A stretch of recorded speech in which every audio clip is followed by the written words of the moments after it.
I'll start by saying that the answer to this question is very. But the purpose of this film is not to answer this question. It's actually to focus on how unprepared I was for it. You see, we live in a rare society where very few people have actually had exposure to death. Unlike ye old plague-ridden Europe, where rotting corpses lay prostrate in the streets, nowadays most exposure to death is within media like television, or through proposed and preserved images of embalmed bodies.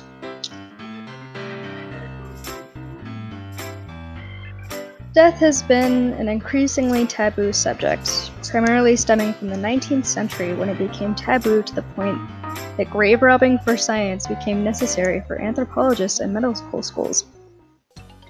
In America, because donating one's body to science was a cultural taboo based off of economic status, they would resort to the exploitation of Native American graves.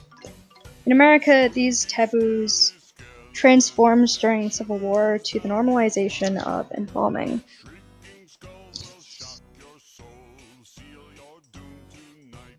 In Caitlin Doughty's memoir, Smoke Gets in Your Eyes and Other Lessons from the Crematory, she described an exposure to the process that is the basis for a billion-dollar North American funeral industry.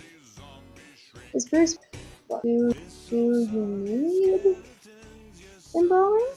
No, but if you want him to have a big Weekend at Bernie's style day, that body had better be embalmed. But the procedure didn't make sense for Cliff, who was going directly into the stay at the Veterans Cemetery in Sacramento. How did we get to the place where we venerate embalming? Decorating our dead with lurid painted props as pillows. The place where we embalm a man like Cliff is standing on cedar, not bothering to find what needs it.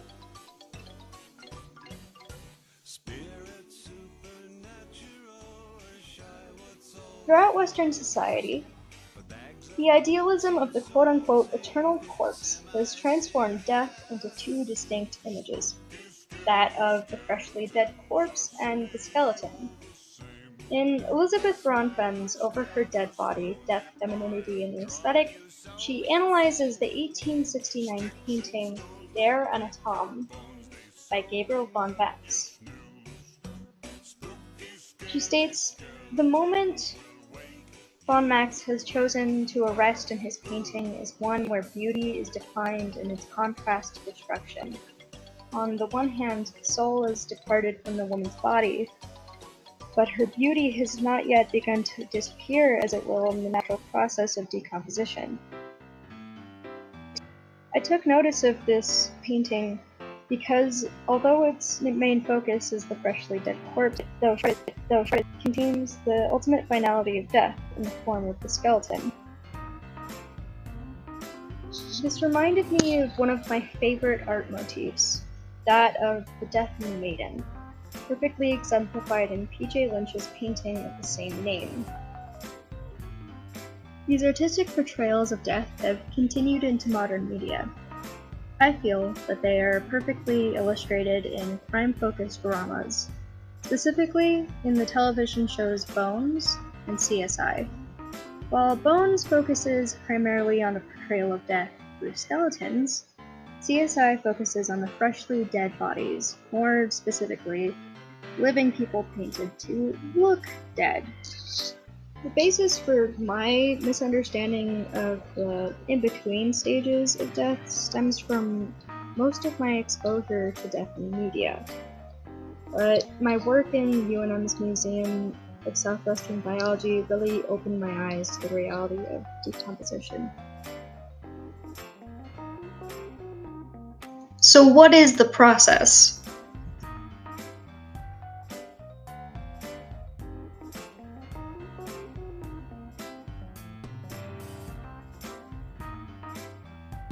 We get the specimens from the field.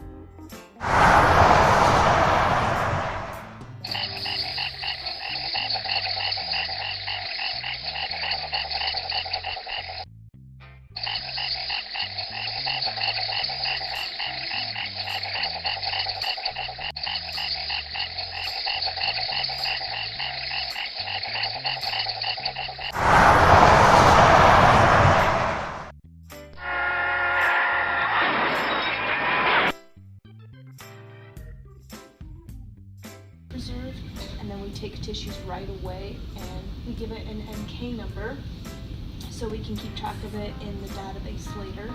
Then we do ectos. Sometimes we have parasitologists who go through the gut and look for endoparasites. Then we can, if the skin is in really good quality, we can take the skin off. So pretty much we just look at it, see if the fur is relatively in a good condition. So we're gonna dissect this teddy bear in lieu of an actual animal. Also the sake of the viewers, I won't be using the gallons of fake blood that I bought. So first, start with safety first. Put on gloves, and then we're gonna cut into the animal. And first thing we're gonna do is collect tissue samples, while also taking note of the health of the organs and the general state of them. So first we're gonna collect the liver, and that's gonna go in its own vial, and then we're gonna collect kidneys, pancreas, heart, and lungs. That goes in its own vial, and depending on what we need, we can dissect or we can just toss it out. In this case, we just toss it out. And then after that, we're gonna check on the health and state of sexual organs. Usually you can tell if it's female, you can tell if it's in heat, you can see if there's any discrepancies on like testicles or like cysts. Take note of that. If there's any embryos, preserve those. So let's just see here. That can't be right. Oh, yeah, it's because teddy bears just don't have sexual organs. Usually goes to the bug room after that, where the bugs eat the meat off. That can take like anywhere from a couple weeks to several months, depending on how big the specimen actually is.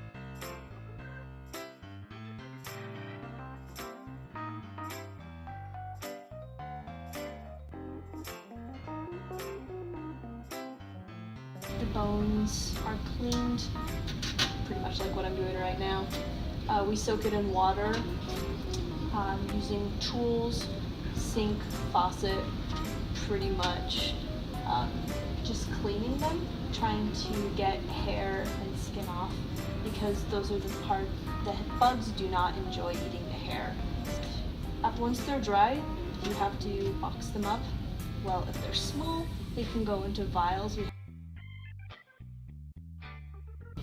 We can put them into, well, the working cases in the collection.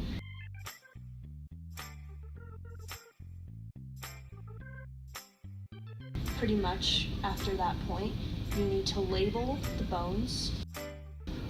After that, it can go into the collection. It's pretty much just a large research collection where scientists can go and look at all the various bones from different animals under various conditions in order to research different questions. Cool. What do you think is an experience that someone can only really get in an environment like this? Definitely, I would say prepping a wolf, because there are not too many instances otherwise, I think, unless you're at the office of the medical examiner, probably, that you are up close with a dead animal and you're seeing the guts, the insides, and all the blood and tissue that comes with it. I personally, I've never experienced anything like this before. And so, what do you think is something important that the museum does? I would say it acts as a time capsule. Pretty much it collects information, relevant information about species. Like, we don't just do skeletons, there are also skins that are processed, hair samples, sometimes blood, fecal matter, as I said, endoparasites and ectoparasites. So it pretty much just provides like a snapshot into a specific time, a specific environment for that one species. And I feel like it just contributes greatly to the scientific literature because you have all of that information if you want to look at changes in like the environment, or if you're trying to do public policy and you need evidence to help you support this. This is like a great way to access that information. I don't think it's really readily available anywhere else, but definitely available here. Cool. Thank you, Tia.